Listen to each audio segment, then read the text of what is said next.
এই দেখো মিমিমের দাদান মিমিমকে এই গরমে কি গিফট করেছে দেখো। এই দেখো ইনভার্টার কিনে দিয়েছে।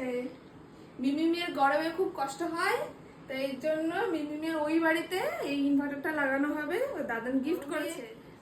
মিমিমের ভীষণ কষ্ট হয়, আর ওই বাড়িতে আমাদের ভীষণ কারেন্ট যায়। তো মিমিমের যেহেতু যাওয়ারও সময় হয়ে গেছে, আমরা সামনের মাসে চলে যাব।